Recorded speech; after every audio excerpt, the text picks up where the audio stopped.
It's Friday, September 9th. Let's talk PlayStation.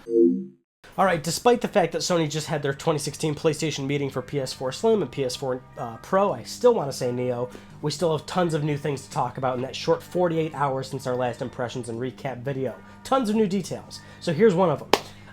Unrelated to the event, but PlayStation VR, when it comes out October 13th, it's actually going to come with a demo disc for 8 titles. So you're going to get a demo for Drive Club VR, PlayStation VR Worlds, Riggs, Tumble VR, Battlezone, Valkyrie, Wayward Sky, and Headmaster. So at the very least, if all you can afford is PlayStation VR, you will get to sample a bunch of the titles that are going to be available for it come launch day. Next up, after the PS4 Pro and PlayStation 2016 meeting event, whatever Sony's calling that thing, they're calling it like PlayStation Meeting 2016, they announced 4 new accessories, which they're not new at all. Well, the one kind of is new. Basically, they just redesigned some of their accessories. So the DualShock 4 we know, not necessarily a big redesign, they just added a little light strip at the top, not even a new LED, it's just like a pass-through of the current existing light to pass through the touchpad, we already know about this. A new vertical stand for PS4 Slim and PS4 Pro, it works for both of them. The PlayStation camera has been redesigned, so it actually looks completely different. Of course, it's the same mechanically, but now it just looks a little bit different. Maybe it functions a little bit better, has a more grippier like back hook to it or whatever, so you can kind of angle it on whatever kind of TV shape you have. And then also new headphones. These are the new ones. They're called Platinum Stereo headphones. 7.1 3D audio that Sony's had for a while now in their headphones. Looks pretty cool. Maybe they have a better build quality. I know that seems to be a big issue with a lot of Sony's current headsets, so this might be a better option for people that don't have a headset solution for PlayStation 4 just yet. Okay, let's talk about the things we learned about for PS4 Pro that we didn't see at the event on stage. So we see we've got like a couple of high detailed pictures about like what the console actually looks like close up. From the show we couldn't see much.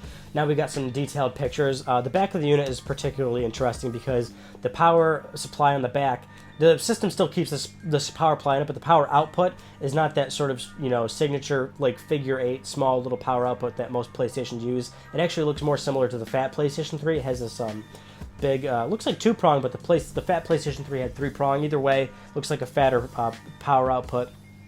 And you can also notice it actually has a USB port, a third USB port on the back of the system. That's very handy. I wish Sony would have done this a long time ago with their PlayStations. So now there's a USB port on the back. And if you didn't notice, the front of the console has a long little LED light strip. So of course not on the top of the system anymore. It's actually like where the disc kind of goes, kind of like the Wii, for example. It's like basically where it's going to be loading discs. So the nice little long LED there looks pretty cool. Now let's talk about Mark Cerny, of course, PS4 lead architect. Clearly the guy's been doing a lot of interviews and a lot of question and answers about PS4 Pro in the last 48 hours. So one little interesting detail is about when Sony started working on PS4 Pro, basically, and it was more or less like immediately after they launched PS4 in 2013. He basically had this to say. He said, "We actually started thinking about the new console pretty much as soon as the PlayStation 4 shipped. It was clear that during this generation, 4K TV penetration would become pretty significant at some point. We wanted to see if we could get something out there in the market to support it. Once we realized that the increased processing power that was necessary for 4K could be used to make the graphics better on HDTV as well, the PS4 Pro simply became a must-do." And this is in no way, shape, or form actually surprising, maybe to some people, but typically in the console industry, when a manufacturer releases a console, it does not take very long at all for them to start like the very early process of figuring out what their next console is going to be.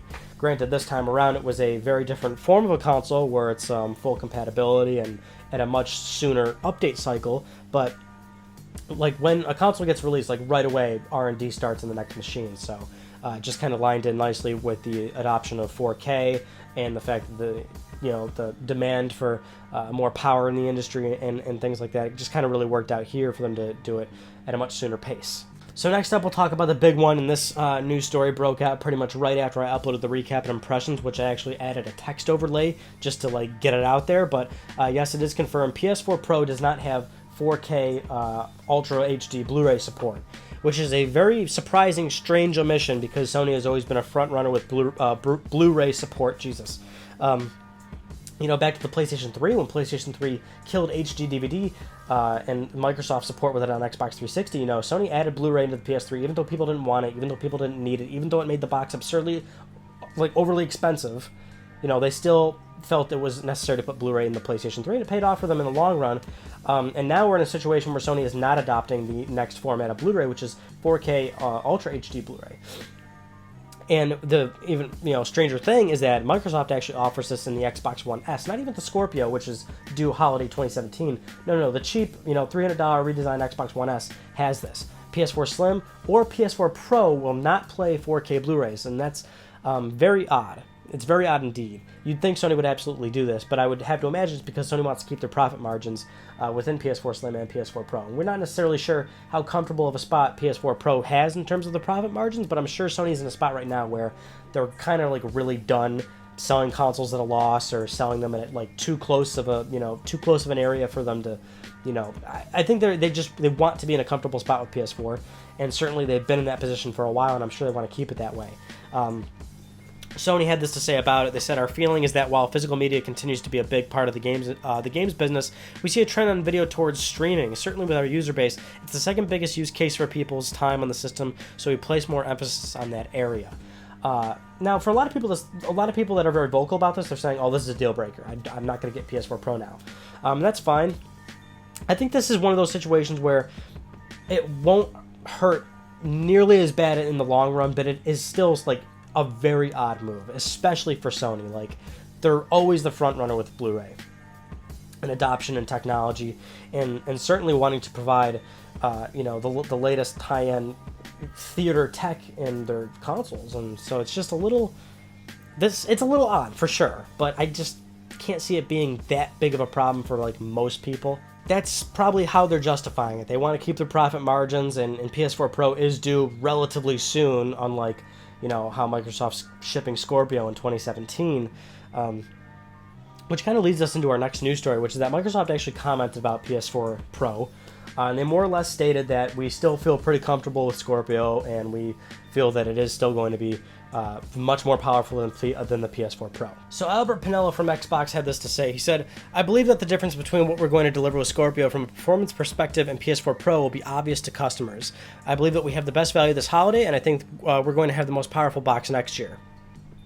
And this is not necessarily surprising at all. I mean, even from the earliest rumors, we knew that Scorpio was going to outclass PS4 Pro. And that's especially true considering the fact that we know PS4 Pro is still very much so a budget box. I mean, it is PS4 Pro, and it is supposed to deliver a much greater experience than your typical standard PlayStation 4, but if you want like true native 4K games, it is not going to be on PS4 Pro. Sony's taken a number of steps in regards to PS4 Pro with certain development techniques and display methods to make the picture, of course, look absolutely gorgeous. And kind of trick eyes and extrapolate the image to a 4K display to make it look very crisp and very good, but it's not going to be native 4K. And that's what Microsoft's been touting this whole time when they announced Scorpio, is that we're going to be delivering true 4K, which means they're probably going to have I would definitely assume more expensive machine. I would be absolutely shocked if they could offer Scorpio at $400 or anything less than that, because they're going to be having to cram a lot of stuff into that thing. So yeah, absolutely, Microsoft's going to have a more powerful box. But that's not to necessarily devalue PS4 Pro. I mean, that's the whole point, is that Sony should get this thing out now, which is what they're doing. They're going to be getting it out in time for the holiday season, whereas Microsoft won't be getting Scorpio out until holiday 2017. PS4 Pro will be on the market for a whole year, before Microsoft comes to fruition. But they will have a stronger box, and they will have native 4K. This actually goes nicely into the thing that you should all definitely check out, and I'll link you to below. Digital Foundry, of course, they do great. In-depth looks into like the technical aspect of games and stuff. And they posted an article where they had 3 hours of like hands-on time with PlayStation 4 Pro, going into details about like how good it looks and everything. And they're basically saying, yeah, it does look great. The methods that are being used to project the image and make it look better, and the upscaling, and they go into great detail about it. They more or less say that, obviously the differences are minute unless you have the hardware to display it, which of course means a 4K UHD TV with high dynamic range. But if you have those things, it absolutely looks great. Like, it looks phenomenal. So, but it's not going to be native 4K, and so that's the difference here, and that's why Albert's not necessarily wrong at all. They will have a greater, more powerful box, but it will probably be at a much higher price, or at the very least a little bit higher than Sony's. Either way, now we got some more technical details about PS4 Pro and how everything's shaping up to be, and certainly how how this is going to look in the next during this holiday season in terms of, you know, PlayStation VR, PS4 Pro, and now PS4 Slim. Sony's got a whole new lineup going into the holidays, so they're probably banking on, they probably got a lot riding this holiday season to do very well. And, you know, they're still saying Andrew House is still adamant in saying that they're hoping to sell 20 million this fiscal quarter, so or by the end of the year, you know. So we'll see how it turns out. Those are just some of the news stories I want to talk about with you guys this week. So if you didn't see it, the recap video and impressions video covers everything that happened at the 2016 PlayStation meeting, and of course my impressions of the event, PS4 Pro, all that good stuff. Kind of what we all talked about just now, but go see it if you didn't see it. Always got a good recap of everything that went down. That about does it for me. So keep submitting around on gaming topics. I love them. I need them. Oh boy, do I want them. And PS4 Slim coming out relatively soon, so stay tuned to the channel for tons of videos regarding PS4 Slim.